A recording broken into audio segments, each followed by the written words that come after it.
जयते जयते देव कृष्ण चैतन्य चंद्र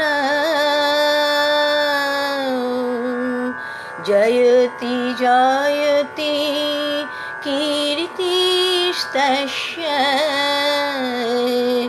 नीत पवित्र जयति जयति भृतस्तस्य विशेषमूर्ते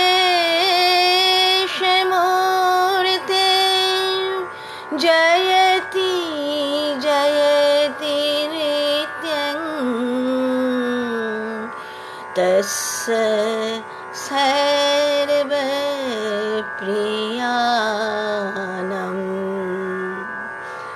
जयो श्री कृष्ण चैतन्य प्रभु नित्यानंद जयाद्वैत चंद्र जय गौर भक्त वृंद कृष्ण प्रेमानंदे कांदे जे सुकृति जाने से ध्वनि श्रवणे सर्व बंध विमोचन मुखं करोति वाचालं पंगुं लंघयते गिरिं जत्कृपातमहं वन्दे परमानंद माधवं जस्य प्रसादात् भगवत प्रसाद जस्य प्रसादं नगति कुतयपि धैर्यं स्तुवंस्तस्य जसोस्त्रिशन्धं वन्दे गुरुश्री चरुणारविन्दम्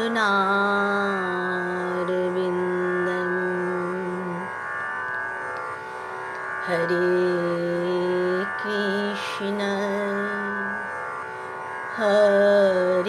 कृष्ण कृष्ण कृष्ण हरे हरे हरे राम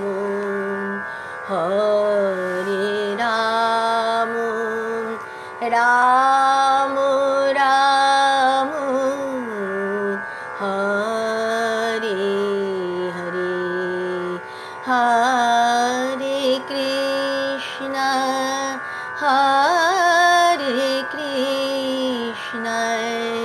कृष्ण कृष्ण हरे हरे हरे राम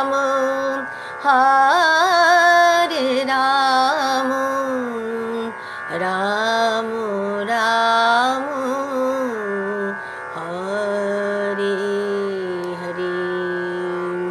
जय श्री राम हल्लू, जय श्री मनु महाप्रभु, जय श्री श्री नित्यानंद प्रभु,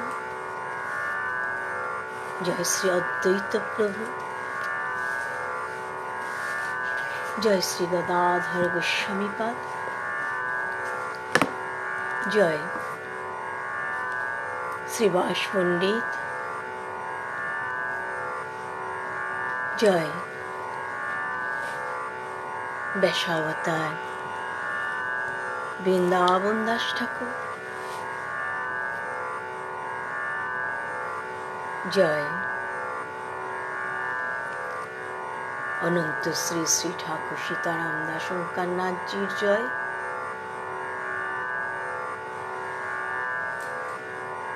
জয় বৈষ্ণবাচার্য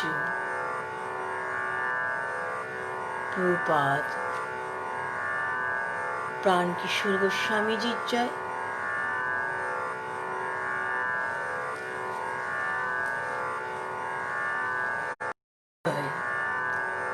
ভাগবতীয় ভাবধারার পথপ্রদর্শক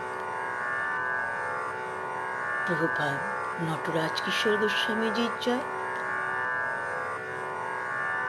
জয় পিতা মাতার জয়,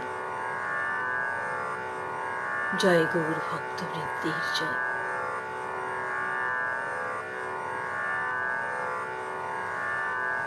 প্রভু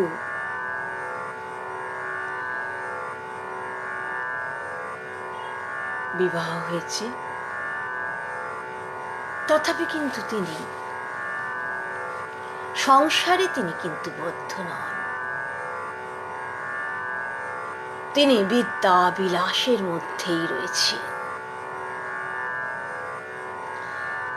এই মত গুপ্ত ভাবে আছে বিপ্ররাজ,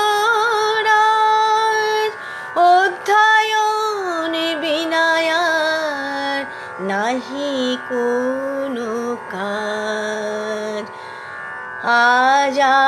আজাদুলম্বিত ভুজ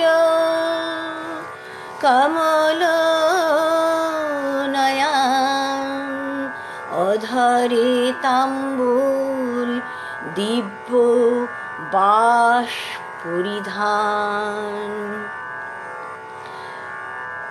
সর্বদায় পরিহাস মূর্তি বিদ্যা বলে, সহস্র পড়ুয়া সঙ্গে যবে প্রভু চলে।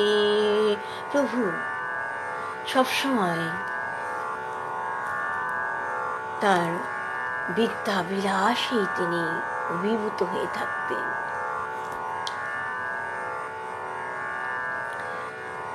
পড়ুয়াদের সঙ্গে তিনি সারা নবদ্বীপে তিনি যখন ভ্রমণ করতেন, তখন হাতে কিন্তু তার পুস্তকটি থাকত। সরস্বতী দেবী যেন ওই পুস্তকের রূপ ধারণ করেই তিনি ওই বিশ্বম্ভরের হস্তে তিনি বিরাজিত থাকতেন। সরস্বতী দেবী তাকে ছেড়ে যেতে পারতেন না।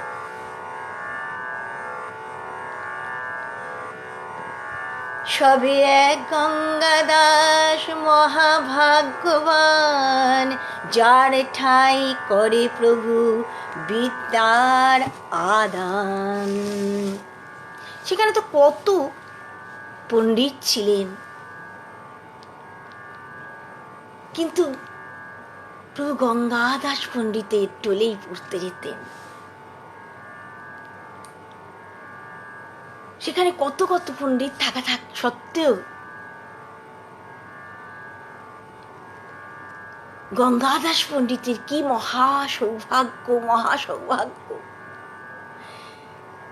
তিনি স্বয়ং প্রভুকে শিষ্য রূপে পেয়েছেন, স্বয়ং প্রভুকে তিনি শিষ্য রূপে পেয়েছেন। আর তো কোনো অধ্যাপকের পক্ষে, আর তো কোনো পণ্ডিতের পক্ষে এমন সৌভাগ্য হয়নি। গঙ্গাদাস পণ্ডিত তিনি কত সৌভাগ্যবান, তিনি স্বয়ং প্রভুকে শিষ্য রূপে পেয়েছে।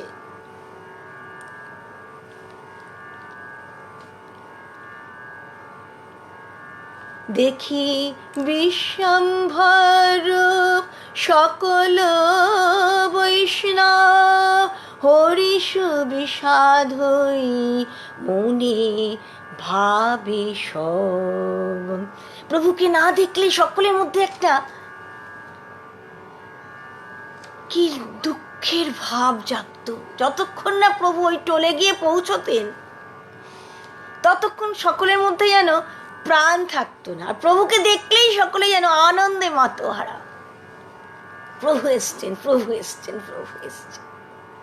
সকলের ভেতর একটা আনন্দের ভাব, বিশ্বম্ভর এসে গেছে। আর আর আর কোনো দুঃখ নেই, বিশ্বম্ভর এসে গেছে।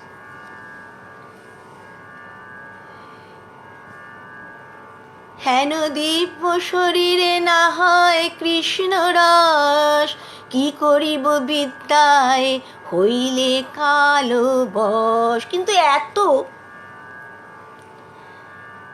এত যে বিদ্যান বিশ্বম্ভর, কিন্তু তার এত সমস্ত পুঁথি তিনি অধিগত করেছেন, কিন্তু যদি তার ভিতরে একটু ভক্তিভাব দেখা দিত তাহলে যে আরো কত আনন্দ হতো। সকলের মধ্যে একটাই কথা, যদি একটু ভক্তিভাব দেখা দিত তার মধ্যে।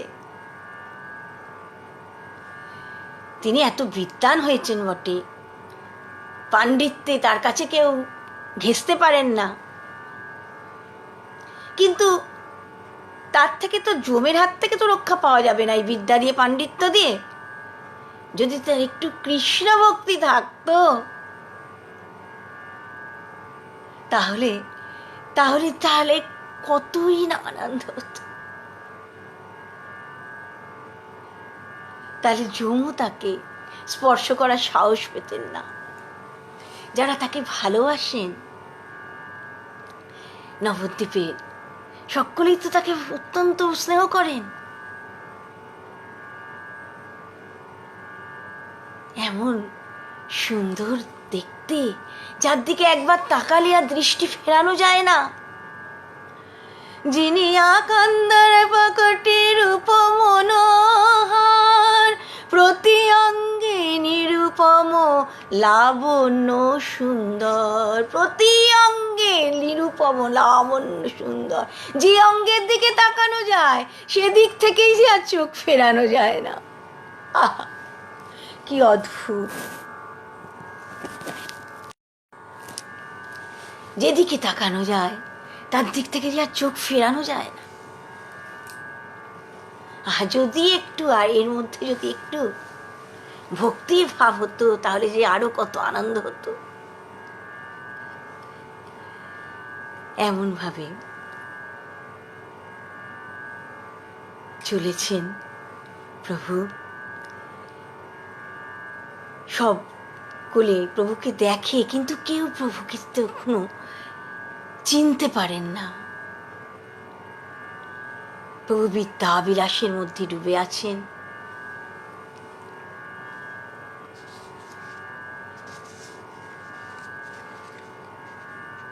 কেহ কান্দে, কেউ হাসে, কেউ নৃত্য করে, কেহ নাহি জানিকে করয়ে কোন ভীতে। নবদ্বীপে তখন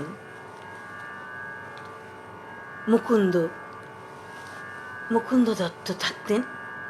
মুকুন্দ দত্ত অত্যন্ত সুন্দর কীর্তন করতেন, এত সুন্দর কীর্তন করতেন মুকুন্দ দত্ত। যে মুকুন্দ দত্তের কীর্তন শুনতেন তিনি স্থির থাকতে পারতেন না, তিনি আনন্দে তিনি আপ্লুত হয়ে যেতেন। মুকুন্দ দত্ত যে কৃষ্ণ গীত ধরতেন, সকলে কেহ নাহি জানি কে করে কোন ভীত, সকলে মূর্ছিত হয়ে পড়তেন। কেহ কান্দে, কেউ হাসে, কেহ নৃত্য করে, গড়াগড়ি যায় কেউ বস্ত্র না সম্বরে। মুকুন্দ দত্তের কীর্তন শুনলে কেউ কাঁদতেন, কেউ হাসতেন, কেউ নৃত্য করতে শুরু করতেন, কেউ বা গড়াগড়ি যেতেন, কেউ বা মুকুন্দ দত্তের দুই পা গিয়ে জড়িয়ে ধরতেন। আপনি এত সুন্দর কীর্তন করেন, এত সুন্দর কীর্তন করেন। সেই মুকুন্দ দত্ত প্রভুকে দেখলে দূরে দূরে সরে সরে পালিয়ে যেতেন। কেন? প্রভু সবসময় তিনি তো শাস্ত্র আলোচনা করতেন,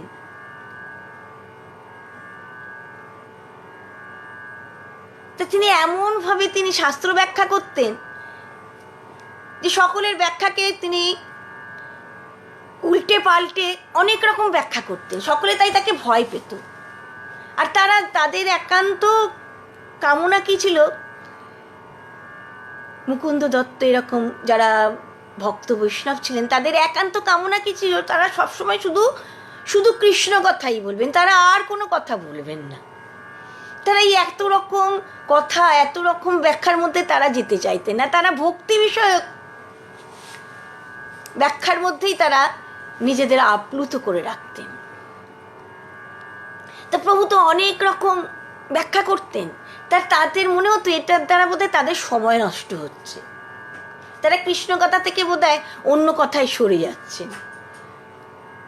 যারা ভক্ত, একান্ত ভক্ত, তারা ভগবানকে এমনভাবেই তারা পেতে চান ভক্তিভাবে যে সেখানে আর কিছু কোনো কথা তাদের ভালো লাগে না। তাই মুকুন্দ দত্ত প্রভুকে দেখলেই সরে সরে সরে ছেড়ে যেতেন। একদিন প্রভু আসছেন, পড়ুয়াদের সঙ্গে নিয়ে আসছেন, মহা ঔদ্ধত্যের চিহ্ন তার শরীরের মধ্যে প্রকাশ পাচ্ছে। পড়ুয়াদের সঙ্গে তিনি যে তর্ক বিতর্ক করছেন তার ভেতরে একটা ঔদ্ধত্যের ভাব তিনি প্রকাশ করছেন। তা মুকুন্দ দত্ত তখন গঙ্গা স্নান করতে যাচ্ছেন। মুকুন্দ দত্ত দেখলেন যে আরে বাবা, এক্ষুনি যদি এসে আমাকে ধরে তাহলে তো এক্ষুনি আমার অনেকটা সময় সে নষ্ট করে দেবে, আমার গঙ্গা স্নান করতেও দেরি হয়ে যাবে, আমার সাধন ভজনেও দেরি হয়ে যাবে, আমার কৃষ্ণ ভাবনা থেকেও আমি সরে যাব। না না বাবা, এর থেকে দূরে সরে যাও, দূরে সরে যাও।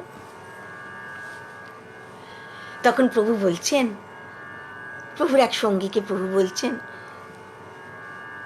যে দেখো মুকুন্দ দত্ত কিরকম, এবারটা আমারে দেখি পলাইলো কেন মুকুন্দ দত্ত আমাকে দেখে পালিয়ে যাচ্ছে বলো তো?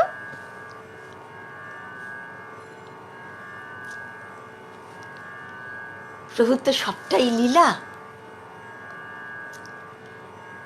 এখানে প্রভু এই লীলাতে তিনি বোঝাতে চাচ্ছেন যে উদ্ধত লোককে কেউ ভালোবাসে না, তাকে দেখলেই সকলে পালিয়ে যায়, সরে যায়।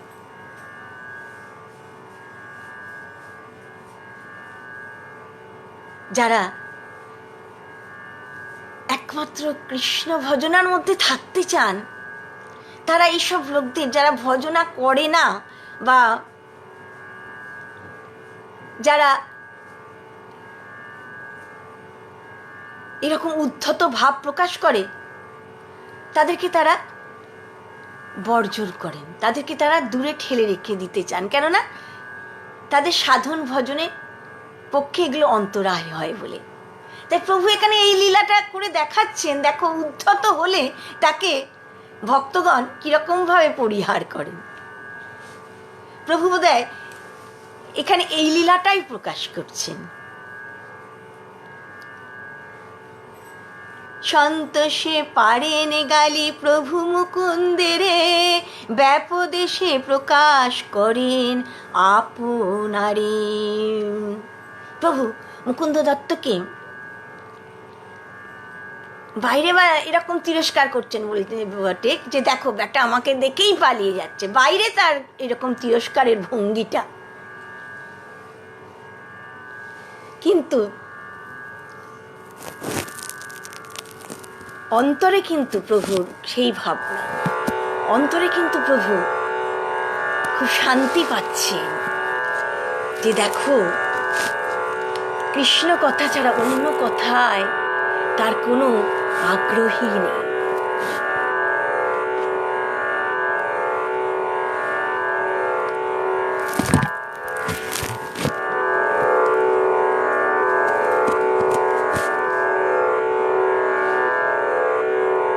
এখানে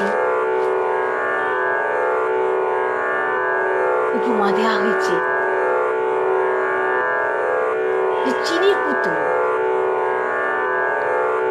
চিনির পুতুলের আকারটা যদি সাপের মতো হয়, তার থেকে তার মিষ্টত্বটা কিন্তু অন্তরিত হয়ে যায় না। সেই রকম প্রভু এখানে গালি দিচ্ছেন বটে, কিন্তু অন্তরে তার বিষ্ণু ভাব, অত্যন্ত প্রীতির ভাব অন্তরে। মুকুন্দ দত্তকে অত্যন্ত প্রীতিভাবে তিনি গ্রহণ করেছেন।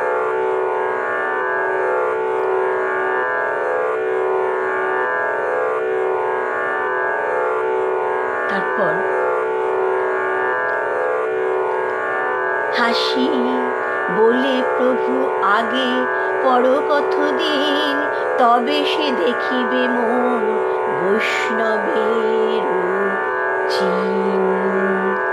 আমাকে এখন উদ্ধত দেখছো তো, আমাকে এখন দেখছো আমি খুব উদ্ধত, এরপর দেখবে আমার মধ্যে বৈষ্ণবের লক্ষ্য প্রকাশ পাবে যখন, তখন তুমি দেখবে আমাকে। এখন তুমি আমাকে উদ্ধত ভাবছো তো। প্রভু যেন মনে মনে এমন কথাই বলছে, এ মত বৈষ্ণবময়ী হইব সংসারে, অজ ভব আসিবে আমার দুয়ারে। আমি এমন বৈষ্ণব হব না, তখন তুমি দেখবে, তুমি দেখবে মুকুন্দ, তুমি দেখবে। অজ অর্থাৎ ব্রহ্মা, ভব অর্থাৎ মহাদেব, তিনি তারা আমার বন্দনা করছে।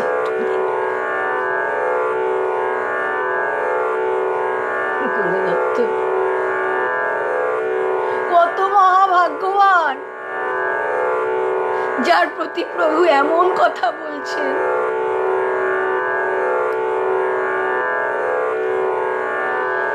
বৈষ্ণব হইব মুই সর্ববিলক্ষণ, আমারে দেখিয়াইবে যে সব পলায়ন, তাহারাও যেন গুণ কীর্তি গায়। প্রভু কি ভাব প্রকাশ করলেন এখানে। প্রভু তো রাধাকৃষ্ণ মিলিত স্বরূপ, আর আমরা জানি রাধারানী হলেন, তিনি হচ্ছেন অখণ্ড প্রেম ভান্ডারের অধিকারী।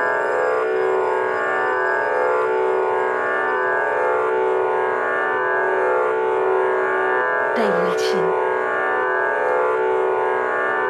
আমারে দেখিয়া আইবে যেসব প্রলয়, শুনো ভাই সব এই আমার বচন, বৈষ্ণব হইব মুই সর্ববিলক্ষণ। তাই প্রভু কি, প্রভুর একদিকে তো তার যে ভক্তভাব,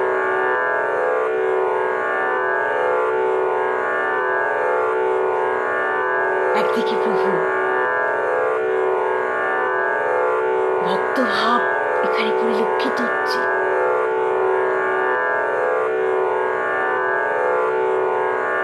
আবার রাধারানীর যে ভক্তভাব তাও প্রভুর মধ্যে পরিলক্ষিত হচ্ছে।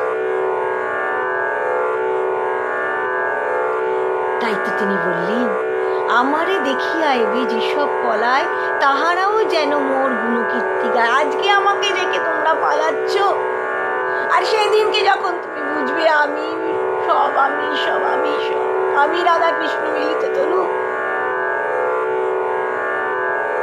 তখন তুমি আর আমাকে দেখে পালাবে না।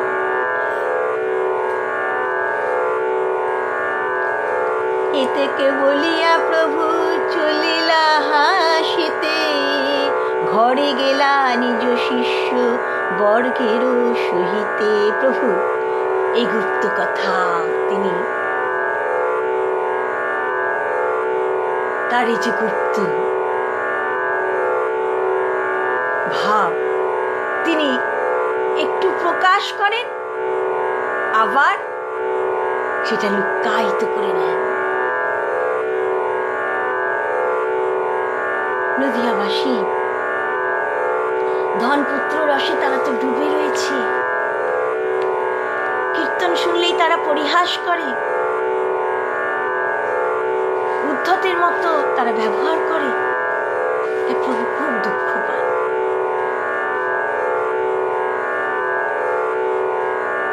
আর প্রভুর সাথে যারা থাকেন তারা প্রভু যখন নৃত্য করেন কীর্তন করে, তারাও তো প্রভুর সাথে নৃত্য করেন কীর্তন করেন। তাই যারা ভক্তি পথের পথিক নন, যারা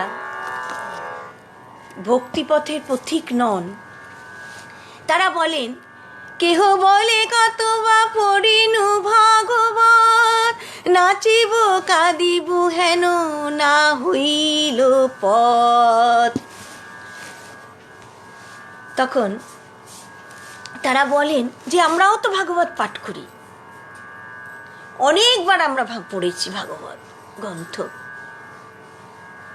কিন্তু এই নৃত্য কন্দন করা এটা যে সাধনার একটা পথ, এটা তো কোথাও দেখিনি। ভাগবতে তো এমন কথা বলা হয়নি যে নৃত্য করতে হবে, কীর্তন করতে হবে, এমন তো কোথাও বলা হয়নি। অথচ এই বিশ্বম্বর সকলকে নিয়ে সবসময় নৃত্য করছে। এটা কিরকম কথা? এরকম তো কোথাও আমরা ভাগবতের মধ্যে দেখিনি। কীর্তন যে ভজনের একটি অঙ্গ, কীর্তন করতে করতে যখন সেই সাত্বিক ভাব প্রকাশিত হয়, তখন যে আপনা থেকে নৃত্য আসে, আপনা থেকে চোখ দুটি জলে ভিজে যায়, তারা তো তা জানেন না তখনও। তাই তারা এমন কথা বলছেন।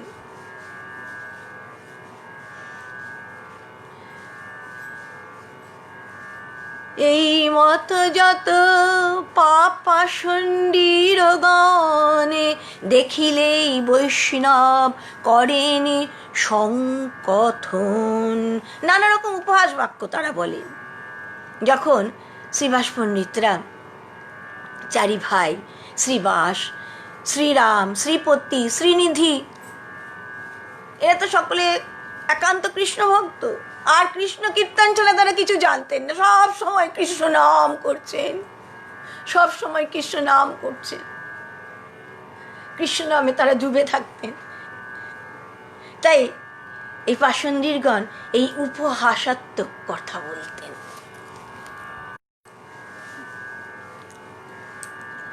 শুনিয়া অদ্বৈত হয় ক্রোধ অবতার, সংহারিমু সব বলি করয়ে হুঙ্কার। অদ্বৈত প্রভু এই কথা শুনে অত্যন্ত ব্যথিত হন। তিনি বললেন, আমি কৃষ্ণকে সকলের নয়নগোচর করব, সকলের নয়নগোচর করব, তবেই আমার নাম অদ্বৈত। আমি কৃষ্ণকে সকলের নয়নগোচর করব।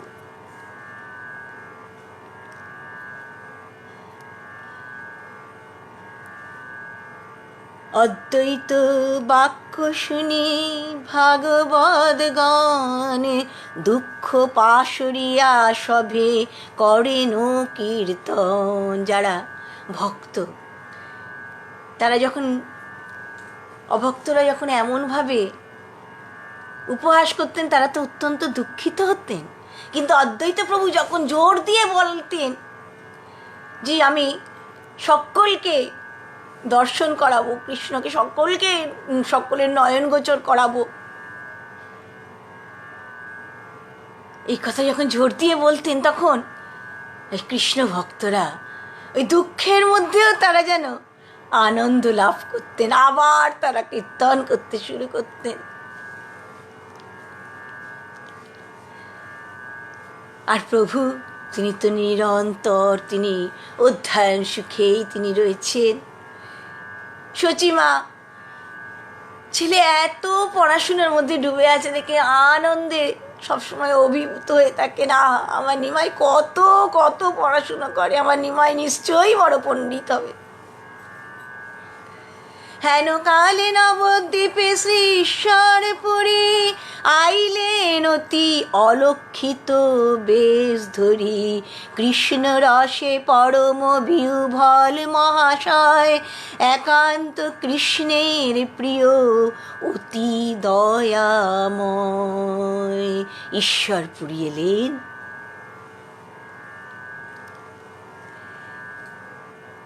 নবদ্বীপে ঈশ্বরপুরী মাধবেন্দ্রপুরী শিষ্য,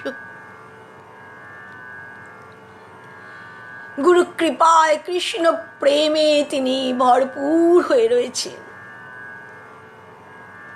তিনি অত্যন্ত সাধারণ বেশে তিনি এলেন, যাতে কেউ তাকে চিনতে না পারে। এসে তিনি অদ্বৈত প্রভুর গৃহেতে গেলেন।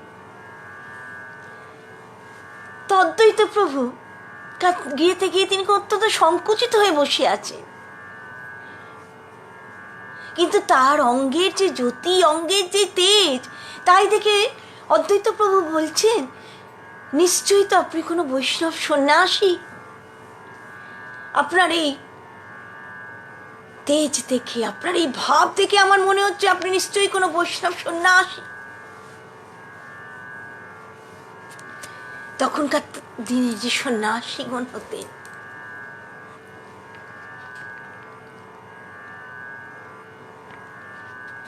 বৈষ্ণব সন্ন্যাসী, তখন তারা কৃষ্ণ নাম ছাড়া, কৃষ্ণ কথা ছাড়া তারা অন্য কথা বলতেন না। তারা জাগতিক কোনো কথার মধ্যে নিজেদের আপ্লুত করতেন না, তারা কোনো জাগতিক কথার মধ্যে তারা আসতেন না।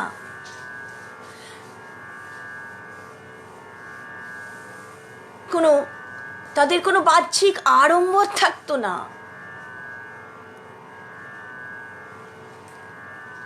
তারা সবসময় ভজন সাধনেই রত থাকতেন। অত্যন্ত সহজ সরল ভাবে তারা কাউকে কখনো ভাবে উদ্বিগ্ন না করে, কাউকে কোনো রকম কষ্ট না দিয়ে কিভাবে অত্যন্ত সহজ সরল ভাবে জীবনযাপন করা যায়, তারা সেই পন্থাটাই দেখিয়ে গিয়েছেন আমাদের। গীতাতে আমরা দেখি ভগবান বলছেন, কে আমার প্রিয়?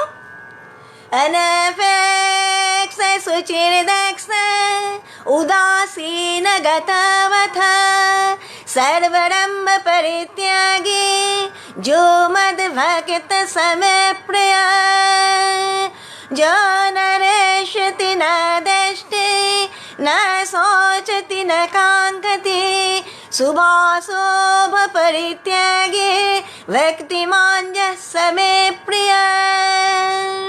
যিনি কাকে উদ্বেগ দেন না, আবার কারো ব্যবহারেও যিনি কোনো উদ্বেগ প্রকাশ করেন না, যিনি ক্রোধ শূন্য, ভয় শূন্য, আনন্দ শূন্য, উদ্বেগ শূন্য, এমন ভক্তই আমার প্রিয়। তাই ঈশ্বরপুরী হলেন এমন ভক্ত যার কোনো আকাঙ্ক্ষা নেই, যিনি উদাসীন, নিস্পৃহ,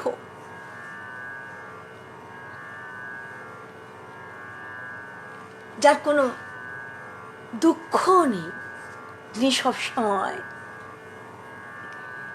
কৃষ্ণ কৃষ্ণ কৃষ্ণ কৃষ্ণ কৃষ্ণ কৃষ্ণ কৃষ্ণ হে কৃষ্ণ কৃষ্ণ কৃষ্ণ কৃষ্ণ কৃষ্ণ কৃষ্ণ কৃষ্ণ হে, এই ভাবনায় যিনি আত্মহারা হয়ে আছেন, তিনি হলেন ঈশ্বরপুরী। ঈশ্বরপুরীকে দর্শন করে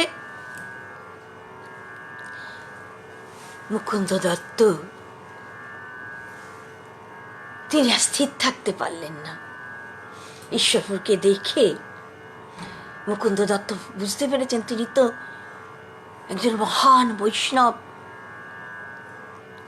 সেই জন্য ঈশ্বরপুরীর যে ভক্তিভাব, সেই ভক্তিভাবকে উদ্ঘাটিত করবার জন্য, তাকে আনন্দ দেবার জন্য মুকুন্দ দত্ত কৃষ্ণ লীলা বিষয়ক একটি গান গাইতে শুরু করলেন। আর যেই না গানটি গাইতে শুরু করেছেন, মুকুন্দর কীর্তন শুনে তো সকলেই অভিভূত হতেন। আর পুরী গোস্বামী আর সেদিনকে নিজেকে ধরে রাখতে পারলেন না, তিনি প্রেমাবেশে ভূমিতে তিনি পড়ে গেছেন। তার যে ভাবটাকে তিনি লুক্কায়িত করে রেখেছিলেন, ওই একটি কীর্তনের মধ্যে দিয়ে মুকুন্দ দত্ত তার ভাবটিকে প্রকাশ করে দিলেন।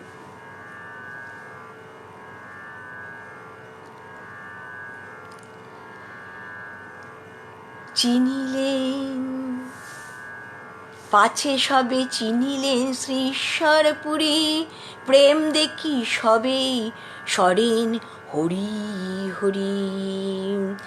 ঈশ্বরপুরীর ভেতরে যে প্রেম ভাব, তাই দেখে সকলে হরি বল হরি বল হরি বল হরি বল করতে লাগলেন, হরি বল হরি বল। একদিন ঈশ্বরপুরীতে নবদ্বীপে রয়েছেন। একদিন গৌরসুন্দর তিনি পড়াশোনা শেষ করে বাড়িতে ফিরছেন। পথে ঈশ্বরপুরীর সাথে তার দেখা হয়ে গেছে।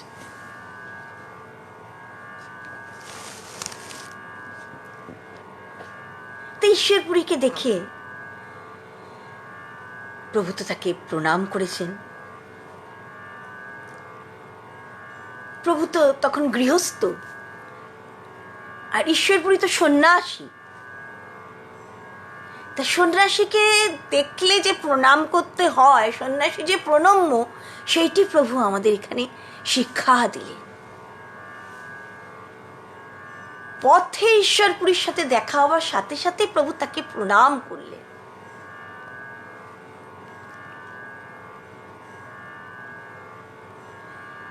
আর চাহেন ঈশ্বরপুরী প্রভুর শরীর, সিদ্ধ পুরুষের প্রায় পরম গম্ভীর। ঈশ্বরপুরী প্রভুর দিকে তাকাচ্ছেন, দেখছেন সিদ্ধ পুরুষদের মধ্যে যে ভাব দেখা যায়, প্রভুর মধ্যে সেই পরম গম্ভীর ভাব,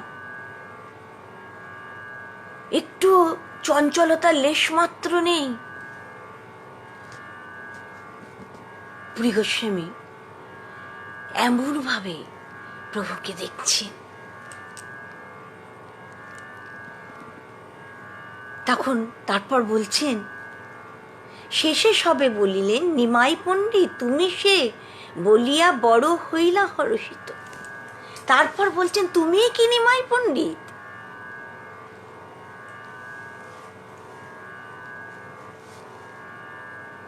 পুরী গোস্বামী হয়তো আগে নিমাইকে দেখেননি, নিমাই পণ্ডিতকে দেখেননি, কিন্তু তার এই যে অধ্যয়নের যে কৃতিত্বের কথা, পাণ্ডিত্যের কথা তিনি শুনেছিলেন, তাই তিনি জিজ্ঞাসা করছেন, তুমি কি নিমাই পণ্ডিত?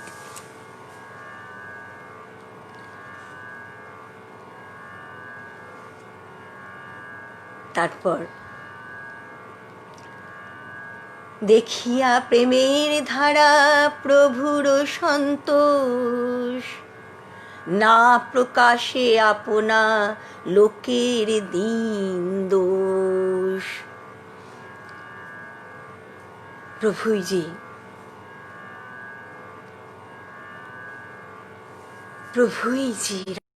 মিলিত তরু রাম সুন্দর, তিনি যে রাধাকৃষ্ণ মিলিত তরু, তিনি তখনও কিন্তু সেটা প্রকাশ করলেন না।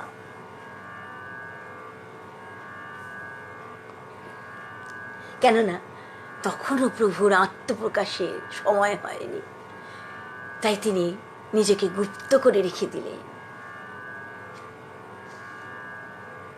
গোপীনাথ আচার্যের গৃহে ঈশ্বরপুরী কিছুদিন রইলেন।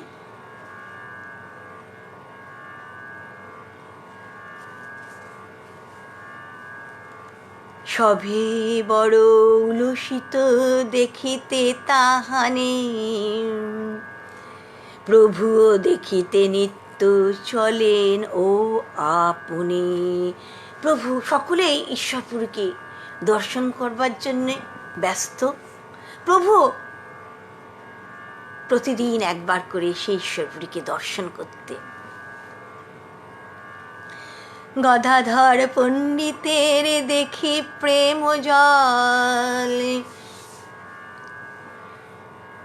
আহা, গদাধর পণ্ডিতের দেখি প্রেম জল, বড় প্রীত বাসে তানে বৈষ্ণব সকল। গদাধর পণ্ডিত একান্ত ভক্ত, কৃষ্ণ কথায় তার চোখে প্রেমাশ্রু ঝরত। তাই সব বৈষ্ণবগণ তাকে অত্যন্ত ভালোবাসতেন। ঈশ্বরপ্রিয় তাকে অত্যন্ত স্নেহ করতেন।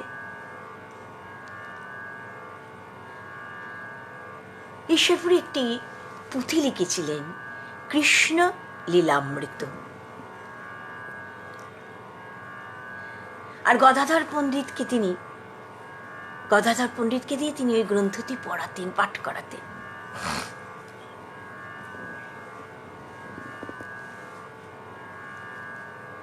ঈশ্বর প্রভু দেখি ঈশ্বরে পুরী হর্ষিত, প্রভু হেন না জানেন তবু বড় প্রীত। প্রভুকে যখন ঈশ্বরপুরী দেখতেন তিনি খুব আনন্দ পেতেন, কিন্তু ঈশ্বরপুরী তখনও জানতেন না যে প্রভুই স্বয়ং ভগবান। প্রভুর যে লীলা শক্তি সেটাই জানতে দেয়নি যে প্রভুই স্বয়ং ভগবান।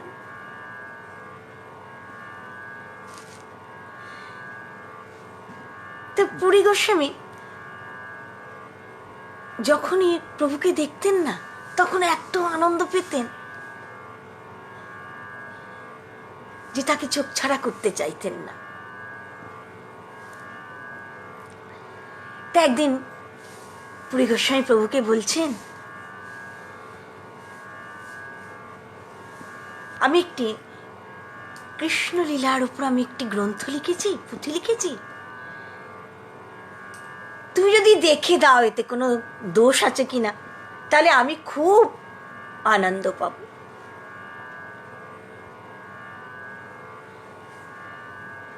প্রভু বলে ভক্ত বাক্য কৃষ্ণেরও বর্ণন, ইহাতে যে দেখে দোষ সেই পাপী জন। ভক্তের বাক্য, ভক্ত লিখেছেন, ভক্ত কৃষ্ণলীলা বর্ণনা করেছে, এর মধ্যে কোনো দোষ থাকতেই পারে না। যে ব্যক্তি এই দোষ দেখে সেই পাপী, এর মধ্যে কোনো দোষ থাকতে পারে না। মূর্খ বলে বিষ্ণায়, বিষ্ণবে বলে ধীর,